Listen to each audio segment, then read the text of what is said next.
See, McLaren's not very pleased. Yeah. Do you sympathise in any way? Yeah, because I've had a look at it back and I'm not sure it was a pen.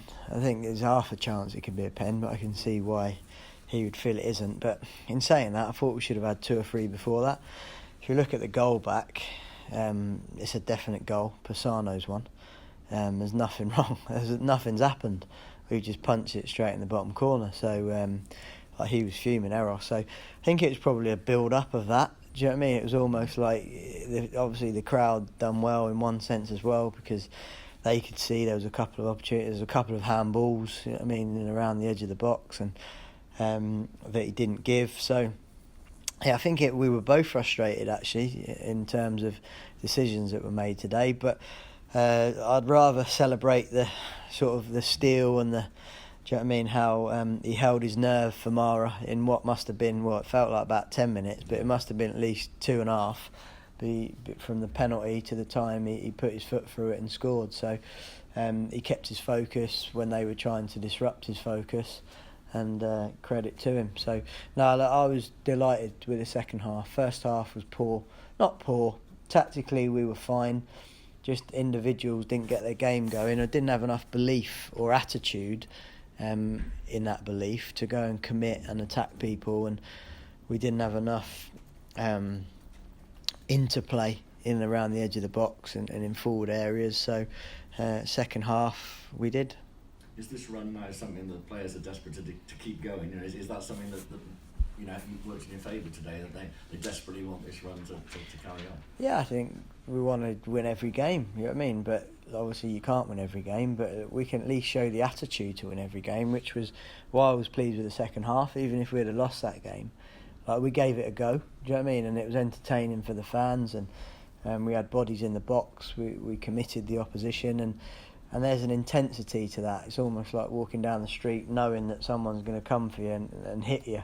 Naturally, the opposition drop off. They had something to protect, and we had a lot more goal mouth action. Famara's header was a great chance. It's a good save from Lumley, and lots of corners coming in, and some decent attacks. Nick done well when he came on, and credit to him, scored a fantastic goal.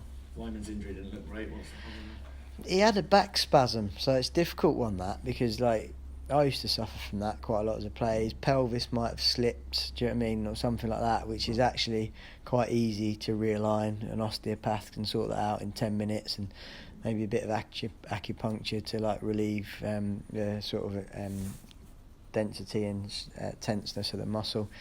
So I'm hopeful that it won't be too bad, and given the area that it was in his back. We talked about the strength of the bench this season, and once again it was proved with Eliasson coming on and putting in some great crosses apart from scoring as well. Yeah, he did, and he'll be chomping at the bit. You know, he'll be disappointed because he never really deserved to be dropped, to be honest, in the first place. But you can only, he wasn't dropped. You know what I mean, just somebody rotated, and then obviously Callum's form was fantastic, and Vyman gives us a different sort of style, and we need those runners in behind. So Nicholas. Obviously can't really say anything because we've had wins, but he knows that he's a massive part of our future as a football club, and he's improving all the time, which is why I love him to bits, because he's such a good student. And finally, can I just ask you, if now you're in the you've established yourself in the playoffs zone, promotion now becomes that much more of a possibility, how does that affect your attitude to next Sunday and the FA Cup? I want to win the game again in the FA Cup. I think we've got a good squad this year. You know, people like Marley Watkins has now had sort of 2.5 games back from fitness. Hopefully Jack Hunt will be back available, maybe for the Norwich game. Corey Smith's still a bit of a way off, but Nicky Myper on his way back as well. So what we want is the ability to be able to have an individual attribute. So, for example, Semenyo is not on the bench today because we felt Baker was the one we needed. If we was 1-0 up, maybe, that Baker would be the best one to deal with Matt Smith. Obviously, we didn't know if Matt Smith would start or come on, but it was a nice option to have. And I've always felt, as a manager, as a coach, you're only as strong as what you've got in your armour, if you like. And there's been a couple of spells. One was last season, the first 23 games before we had the injuries. and then now is where it's nice because you feel like you're going into the game and you can tweak and pull and push around and give you a different attribute, and that's what we need. And so you could make several changes against Wolves without weakening.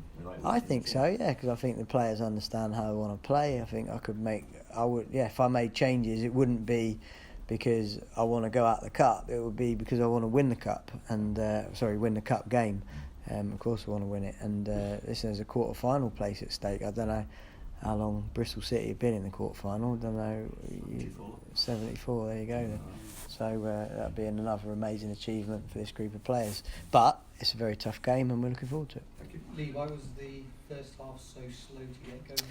I thought tactically we were very good, but I think the lads were almost enjoying it too much, just recycling the ball, and we didn't show an attitude to turn, an attitude to drive, attitude to play forward, and I just I wanted as many players. Once they scored, there was nothing against Lloydie, but there's no point in having a 6'3" left back on. Do you know what I mean? That's probably a centre half really. So we may as well sort of go for it and put all the little sort of dynamic ones on, even by pulling Pack off, dropping Pato in, and Pato's got an instinct to play forward because he's a number 10. So I thought that worked quite well on the day, and credit to the lads for implementing it. Did you have to say anything to Lloyd after the game at all? He's fine, yeah. Listen, he'll be disappointed because no one wants to get taken off at half time, but we've won the game. Do you know what I mean? He's going to be a massive part of our future. I've talked about that potential that he's got. You know what I mean? He's an England player, and he's a fantastic player, fantastic lad. We'll just go through his clips like we normally do. You know what I mean? He plays 2 or 3 fantastic passes as well. So it wasn't necessarily based on him not performing. It was more of a team issue, and we needed a particular attribute that the team didn't have at that moment, and therefore I had to make the changes to try and go for it. Lee, around the stadium, it seemed almost flat in the stands as well. Does that first half, can that be a bit of a warning for everyone that this run doesn't just continue? You have to kind of go out. Yeah, I think listen, we're always grateful for the supporters and their voice, and second half was electric. It's that catch-22, isn't it? Who gets it, who going? You know what I mean? I don't think it was anything to do with the fans on this occasion. I think it was our players. We didn't show enough intensity and dynamicism to go and attack. And then second half we did. The crowd responded, and everybody was up. And I think it was a very entertaining sort of final 30 minutes in the game, and everyone will go home having that buzz that they've seen, or Bristol City fans, that they've seen a fantastic turnaround performance. And it is tight at the top, Lee. I think West Brom dropped points tonight. Everyone's going to drop points, aren't they? I swear to you, honestly, I'm not just blagging you, because I'm not even thinking like that, because I think the performance level needs to be improved. That first half wasn't good enough. We wasted 45 minutes. Second half, fantastic. So you've got to take that feeling from the second half and apply it over 90 minutes, because if you do that, you've got a chance of winning more and more games. Listen, you might lose the odd one, but you're taking the game to the opposition, and it's playing without fear, really, because a lot of people are under pressure. We're not. You know what I mean? We're just going to be free and play our game, and the pressure, like I said last week, is for the individuals to perform the action that we work on in training. And if they don't do that, then next man in. Simple as that. And that's where the strength in the competition should come from. Okay. Lee, a very industrious performance from Josh Brownlow, I thought, in the second half particularly. He Yeah. almost did the pack job for Yeah, he really. drove us forward. Yeah, I thought even in the first half he was the one that was trying to take the game to the opposition, and he's been brilliant, Brownie. You know what I mean? You can trust him. He's so trustworthy. He's always there for you. Do you know what I mean? He'll always run. He'll always try his hardest, and he's a 7 out of 10 minimum every week, and he was a 9 today. So just a great signing for us, and another great student, and he's getting better all the time. And by the way, he'll get better again, and he's still got areas of his game that we're working on, particularly me, because I was a midfielder, and his final pass often is a bit too heavy, so we're just trying to get a bit more love in his feet and enable him to use different parts of his foot to execute a pass. Do you feel you're going under the radar a little bit? been watching it from afar for the last sort of month or so. Yeah.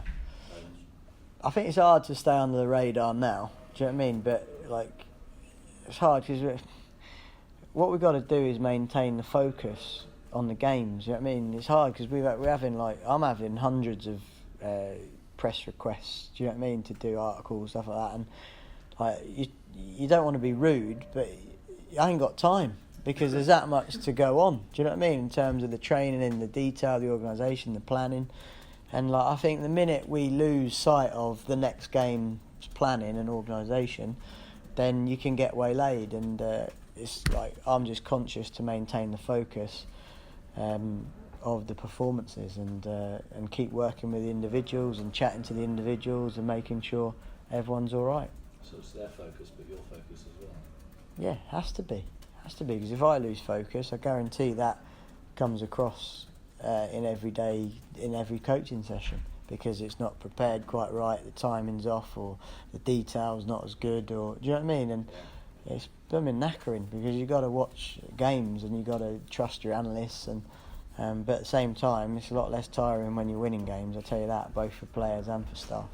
Thank you very much. Okay, Thank you. thank you.